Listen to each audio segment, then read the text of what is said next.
Muy buenas tardes, estimados amigos de Molotov Digital. Una vez más nos encontramos desde algún lugar de Nicaragua y esta vez vamos a abordar un tanto la coyuntura internacional actual. Entonces, los norteamericanos están en serios problemas.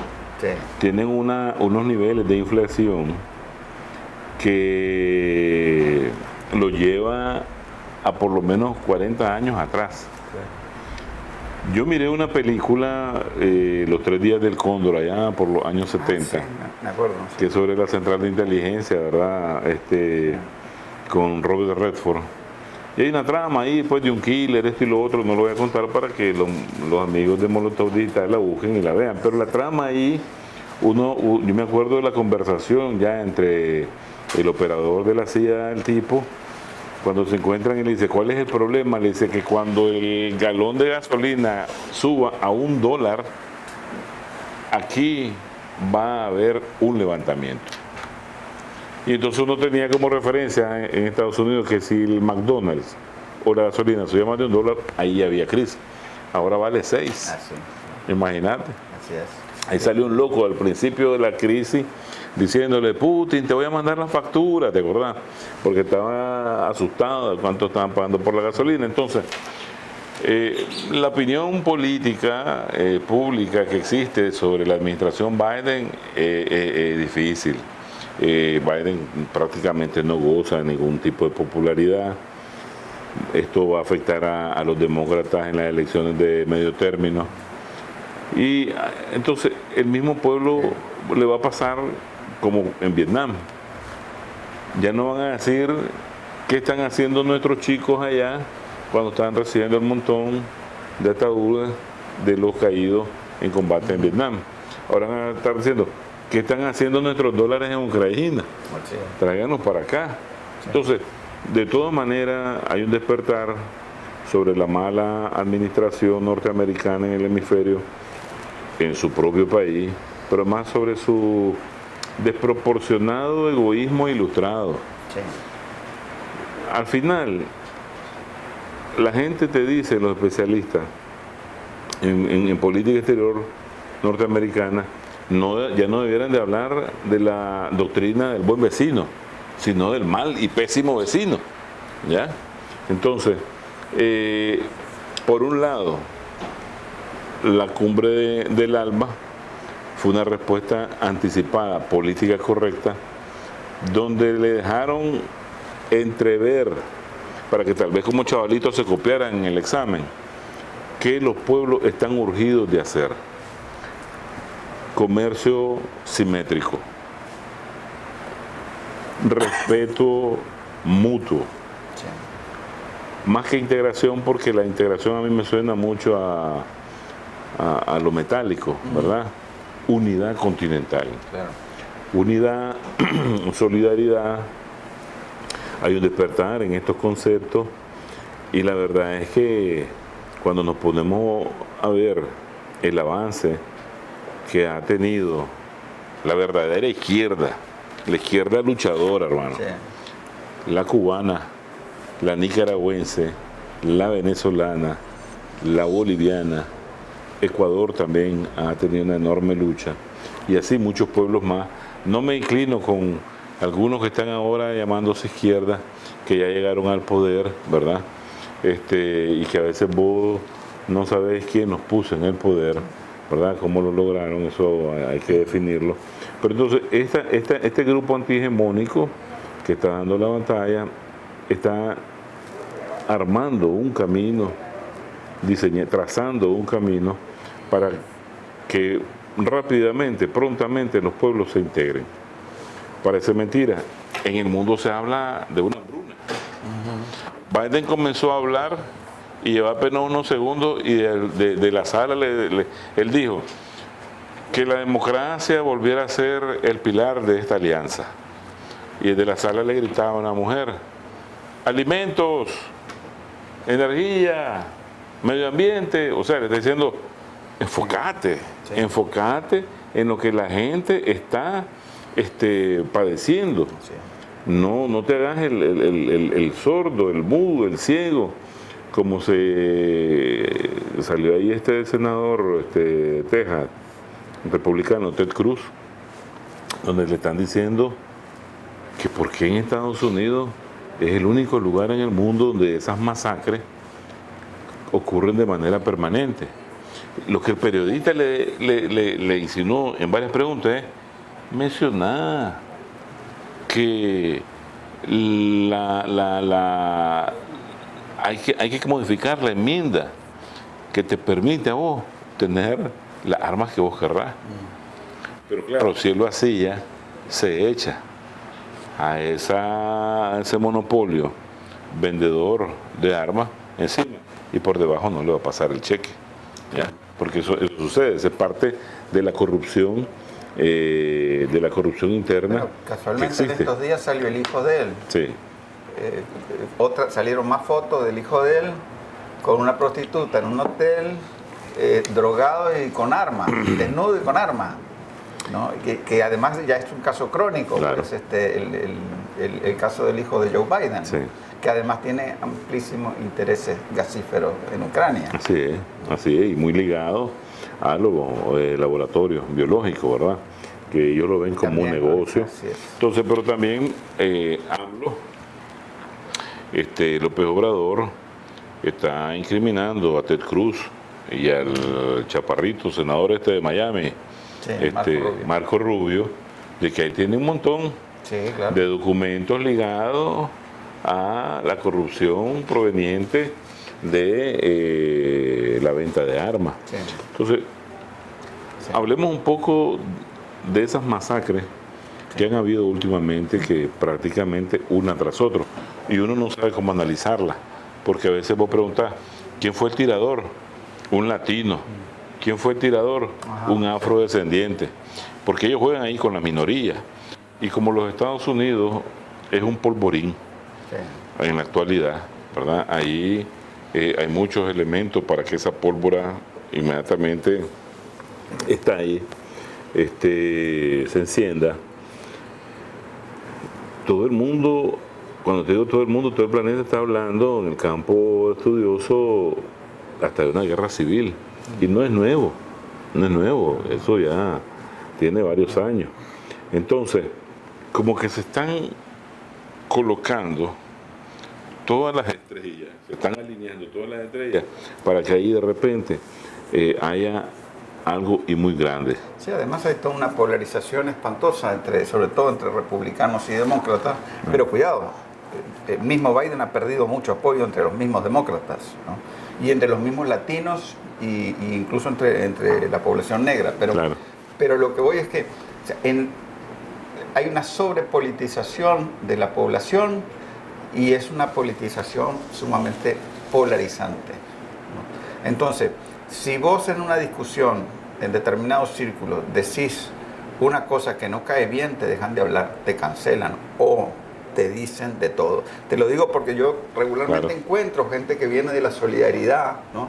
De Estados Unidos, también de Europa, ¿no? Regularmente, ¿no? Encuentro grupos de gente y casi siempre me dicen, mira, aquí en Nicaragua nosotros podemos hablar más libremente, ¿no?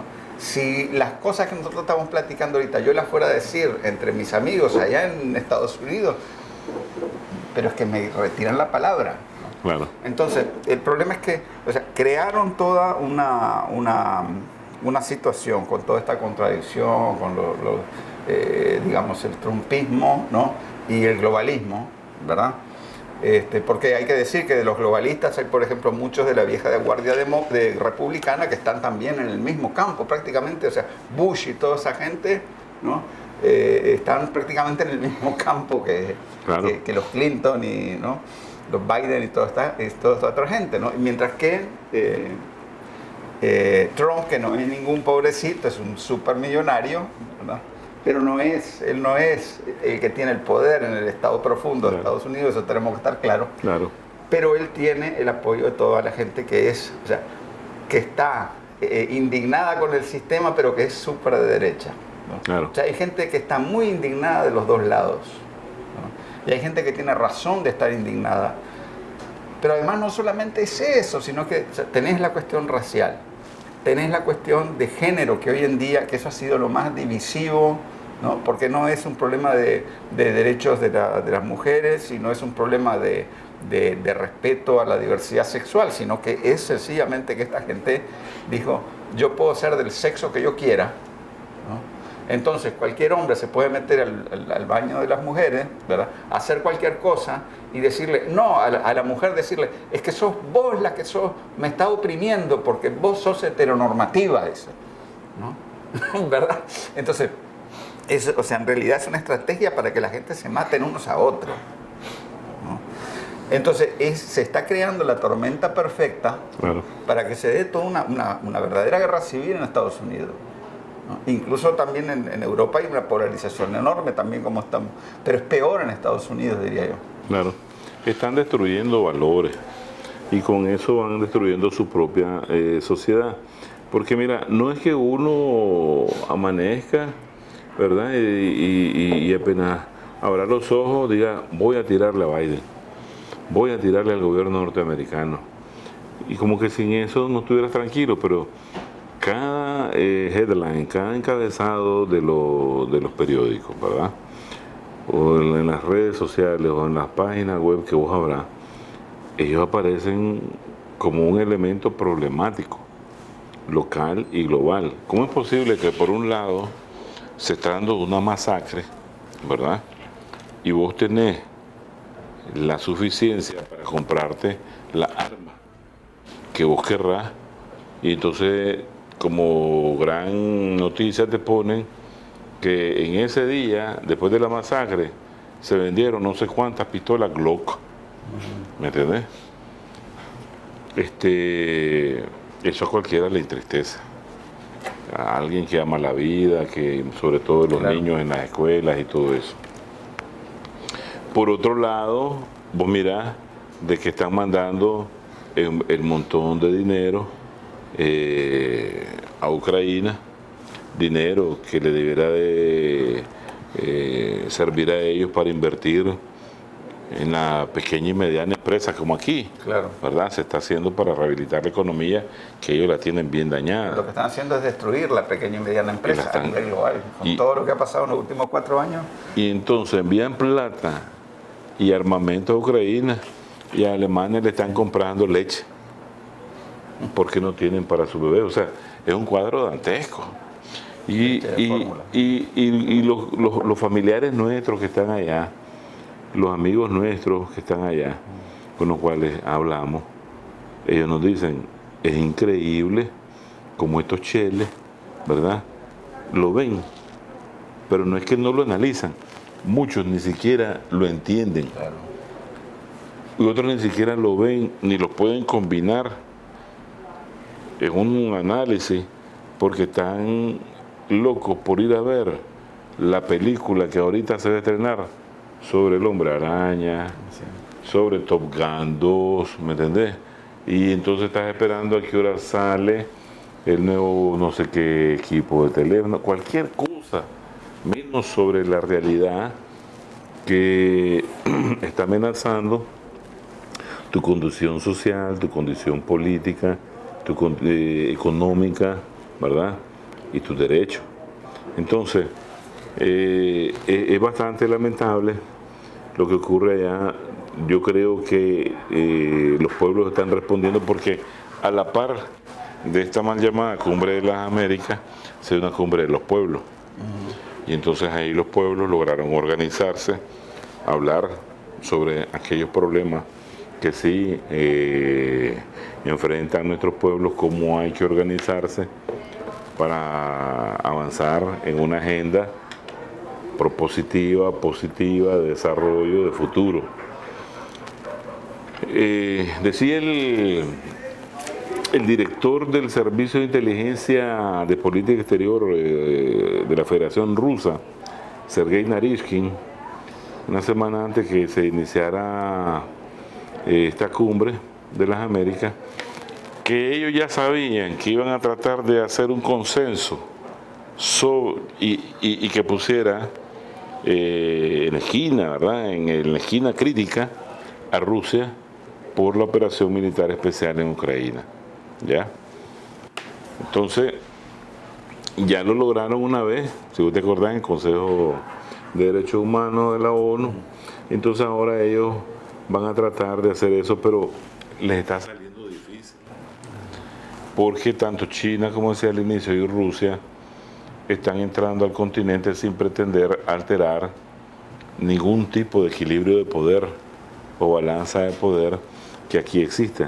Prácticamente Rusia ahorita tiene un nivel de gravedad, de atracción por la operación que está ya realizando, y que ya la gente, a pesar del cerco mediático, de ese oligopolio mediático que tiene una cobertura global, el planeta se está enterando de cuáles son realmente los objetivos de la Federación Rusa ahí, el carácter humanitario, el carácter ideológico, desnazificación. Estamos viendo mercenarios capturados. Llorar y pedir perdón. Llorar y pedir perdón. Elementos tatuados con símbolos nazis hasta dentro de la oreja. Yo no sé cómo los voltearon la oreja para verlo, pero ahí se vio que ahí tenían a Hitler, a la swástica, a la cruz, todos los lugares tatuados. Leíamos hoy que 3 mercenarios ingleses están condenados a pena de muerte. Eran 2 ingleses y un marroquí. Y un marroquí. Y entonces está buscando Boris Johnson cómo negociar. Pero ahí tiene que negociar con la República Independentista del Donbass. Sí, además hay un problema con lo que dice, porque Boris Johnson le dice, ¿no?, a la República de Donbass, primero, que él no reconoce. ¿Qué le puede reclamar a un gobierno que él no reconoce? Claro. ¿Verdad? Pero además dice que les tienen que aplicar ¿cómo se llama? El protocolo de la ley de la guerra, el protocolo de Génova, ¿no? De Ginebra. De Ginebra, perdón. Sí. De Ginebra. Pero hay un problema, ¿no? Y es que esta gente no está amparada por el protocolo de Ginebra, ¿no? Porque ellos no son combatientes oficiales, claro, ¿no?, de un país. Claro. ¿No? Entonces en realidad son mercenarios. Claro. Y en ese caso no aplica, ¿no?, el protocolo de Ginebra, ¿verdad? Entonces, eso obviamente ellos no se lo dicen a la población europea, pero cualquier jurista internacional te va a decir, claro, ¿no? Entonces, yo no sé cómo se irá a arreglar eso, porque además el problema es que están pidiendo que los intercambien a ellos por un político ucraniano que está preso. Sí. Pero ese político ucraniano no tiene nada que ver con Rusia, ha atacado a Rusia muchas veces. Claro. ¿No? Es cierto que se opuso a la política de Zelensky y todo, ¿no? y que seguía una línea más razonable con respecto a toda la situación de Ucrania, pero claro, y era un partido grande además, ¿no? Pero no se puede decir que sea amigo, es amigo de Rusia en la lógica fascista de estos nazis que están mandando en Ucrania. Agente del KGB. Así es, dicen, ¿no? Así como le dijeron a la mujer esta en la comisión de democracia de la cumbre esta de la sociedad civil, sí, sí, le dijeron que era agente de Castro, claro, ¿verdad? O agente de Ortega, pues, claro, no sé, ¿verdad? Claro. Esa es una forma de cómo demostrar tu anti, así es, ¿verdad? Tu anti en ese tipo de acusaciones. Mira, hay ya más de 100 días de guerra desde el 24 de febrero, desde que inició esa operación. Mucha parte del territorio oriental de la Ucrania ha sido liberado. Estaban bajo completo dominio de las tropas, pues, de Lugansk y del ejército de Donetsk y de los rusos, ¿verdad? Con los aliados, los chechenos y todo eso. Pero sin embargo yo veo que, claro, algunos militares de alto rango, general teniente, generales mayores, con bastante experiencia, han publicado de que esa guerra ya está perdida. El mismo Kissinger anda buscando cómo, en la reunión de Davos, insinuó que comenzara mejor las negociaciones. se destaca mucho el poderío de fuego que emplea el ejército de la Federación Rusa, sobre todo en materia de artillería, artillería reactiva, la aviación. Pero yo sigo viendo análisis como que Zelensky va ganando. Sí. Y que las tropas ucranianas prácticamente están a las puertas de Moscú. Bueno, lo que pasa es que eso tiene una inercia, ¿no? Si vos seguís diciendo, o sea, decís una cosa, tenés que seguir diciéndola, ¿no? Claro. Pero fíjate que es interesante porque yo agarro, o sea, como conozco más o menos Suecia, entonces yo algunos medios los sigo casi todos los días, ¿no? Sí. Solamente para tener una idea, más o menos una idea a fondo, ¿no? De cómo está la cosa en Europa, claro. ¿verdad? Y me llamó la atención, pues, uno de los diarios que es pura propaganda pro-OTAN y todo esto, ayer publica una nota, o hoy la publicó, no me acuerdo. Eso de que Putin se va a morir y que está enfermo parece que solo son deseos, parece que no hay ninguna prueba detrás de eso. Sí. Bueno, Con Fidel Castro así decía. ¿Verdad? Sí, así es. La Celia Cruz también dijo, me acuerdo una vez que Fidel Castro mañana moría. Así es. A diario le decían al comandante. Nosotros podemos descifrar esas cosas en 5 minutos porque claro. nos damos cuenta, ¿verdad? Pero en Europa eso pega. Claro. Y tenían meses y meses y meses de estar publicando todos los días notas de la enfermedad y de lo mal que está Putin y todo eso. Claro. Y ahora empiezan a meter ¿no? Y después el tema, pues, que en estos días salió los mismos representantes del gobierno de Zelensky diciendo que le están matando 100 soldados por día. Eso es la versión oficial. Que eso es lo que dicen ellos. Imagínate cuál será la real, ¿verdad? ¿No? Sí, porque cuando te caen encima varias baterías de MB-21, Claro. Eso es el infierno sobre la tierra, ¿no? Según Rusia son 20 veces más poder, 20 veces más artillería y 40 veces más municiones, Claro, ¿no? Que tiene Rusia que Ucrania. claro. Ahora, tocaste algo de Suecia. Ellos hicieron una jugada bastante interesante de corte geopolítico en la integración posible de Suecia y Finlandia. Porque cuando ves el mapa de la ubicación de estos tres países en relación al territorio ruso, vos puedes ver que la ciudad de San Petersburgo, que es la segunda más importante de Rusia, que es ciudad puerto, está a cuarta. Pero además de eso, le cerrás la salida, ¿verdad?, al Atlántico por el mar Báltico, y eso sí tiene un peso geopolítico que hay que estudiarlo, ¿verdad?, en función del espacio, el territorio, pero no de la capacidad militar que pueda tener Suecia, ¿verdad?, o Finlandia ante el poderío nuclear ruso, porque ahora se está hablando ya hasta de la posible utilización del armamento nuclear, ¿no? Mira, no puede nadie imaginarse, ni en Suecia ni en Finlandia, desgraciadamente, eso es rarísimo. Mira, sociedades donde hay tanta internet, tantas bibliotecas, la gente está súper informada y no se entera de nada. Claro. No sabe nada. Por lo que vos decías, que están pensando en la última película de Hollywood o en la última serie de Netflix, Sí, ¿no? sí. Y no se preocupan por analizar la realidad, ¿no? Y desgraciadamente viajan mucho, pero cuando viajan es de turista y nunca entran en contacto directo con la realidad. Claro. Entonces es gente que está viviendo en una burbuja, ¿no? Ahora, desgraciadamente. Pero lo cierto es que nadie, ni en ningún lugar de Escandinavia, ¿no?, mucho menos en Suecia y en Finlandia, puede imaginarse que Suecia y Finlandia van a entrar a la OTAN y no esperar que Rusia no va a mover sus divisiones estratégicas claro. hacia ese lado. Claro.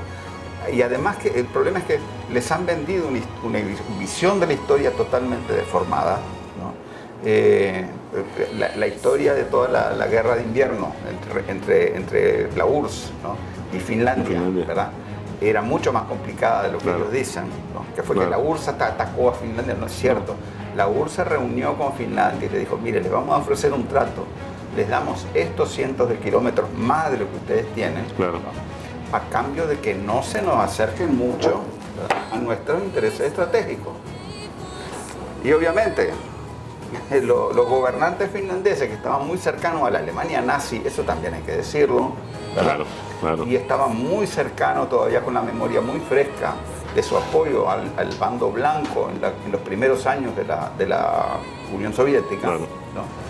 Entonces, o sea, con todo ese odio, ¿verdad?, claro, anticomunista, ¿no?, prefirieron lanzarse a la guerra, claro, ¿no? Y, o mejor dicho, rechazaron esa propuesta y entonces dijo la Unión Soviética, bueno, entonces lo que querés es hacerme la guerra. Entonces mejor yo me adelanto a las situaciones, claro, ¿verdad?, y hago una invasión, ¿no?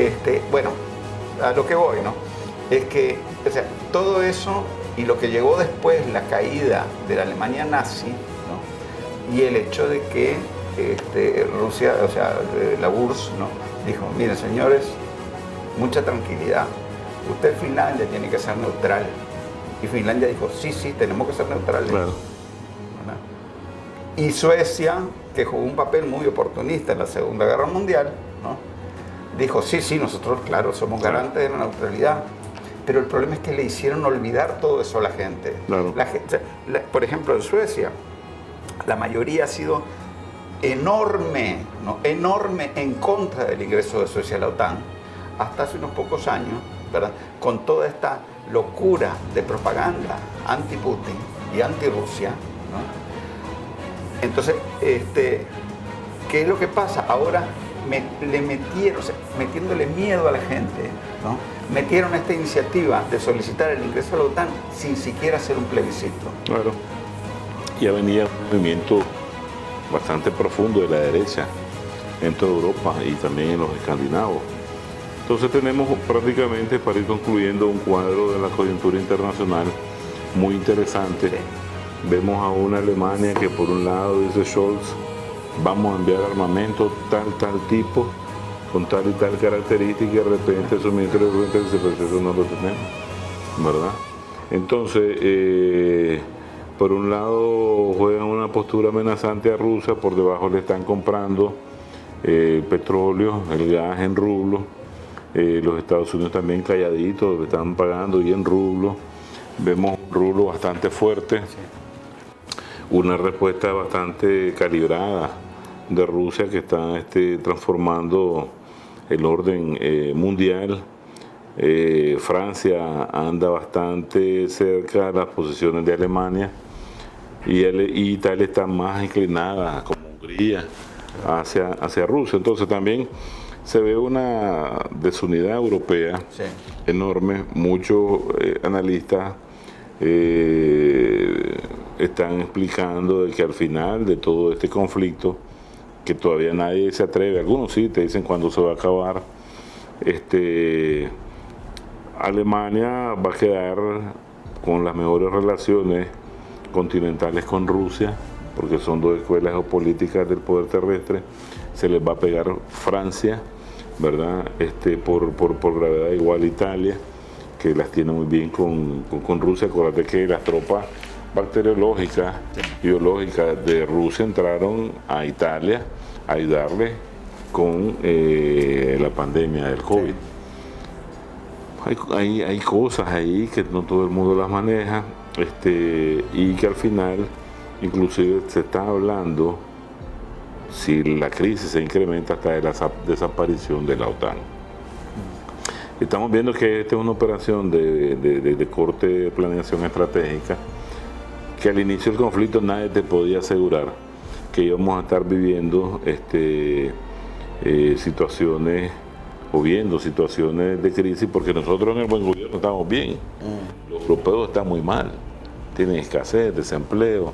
Nosotros la meta de crecimiento para este año se mantiene, eso claro. Lo dijo el ministro Iván Acosta, claro, en estos días, porque o sea, con la coyuntura actual, que es muy dura, claro. Y te digo, el gobierno de Nicaragua siempre acierta cuando da estos, porque son datos que los dan en base a pronósticos, claro, reales, pues, ¿no? No, pero imagínate, los gringos pegando el grito al cielo por $6 el galón, y aquí el gobierno dice, tranquilo, ¿verdad?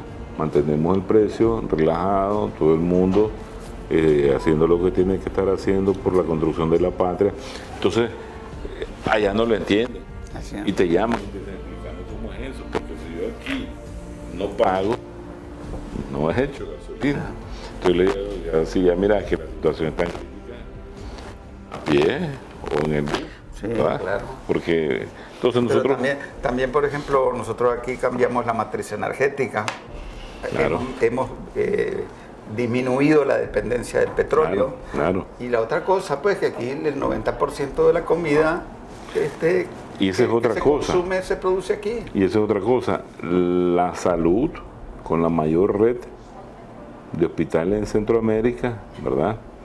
Fortaleciendo la educación, pero también para el 24, 25 tenemos asegurada, valga la redundancia, la seguridad alimentaria.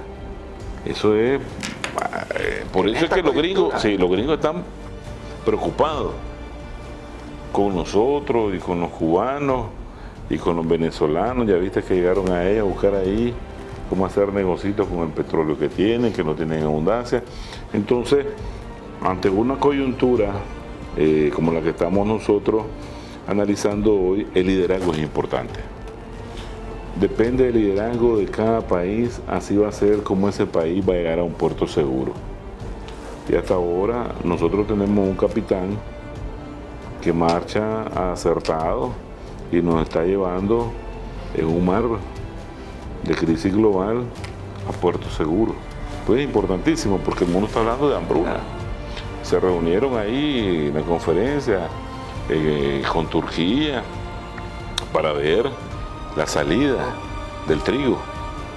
África está en peligro, los mismos europeos están en peligro, el pan francés famoso está en peligro.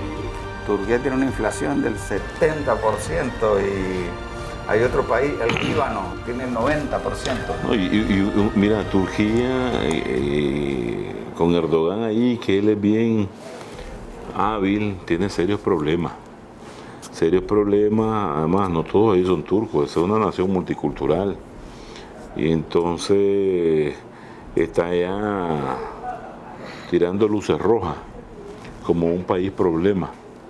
Y él tiene muchos problemas inclusive con Suecia, sí, que le está mandando las armas a los kurdos, ¿verdad? El Kurdistán.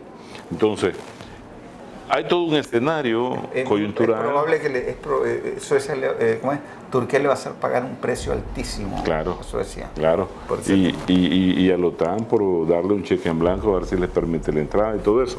Entonces hay una situación coyuntural muy interesante. Este es el primer encuentro que tenemos para venirla a analizar.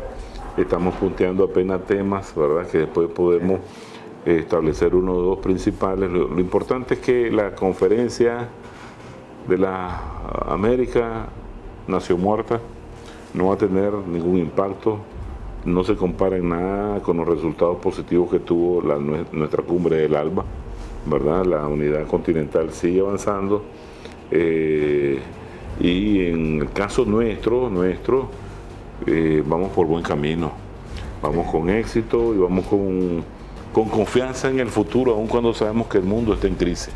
¿Ya?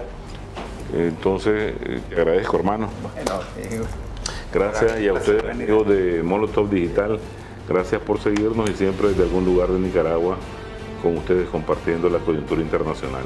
Hasta la próxima. Mi causa es la causa de mi pueblo, la causa de América, la causa de todos los pueblos oprimidos.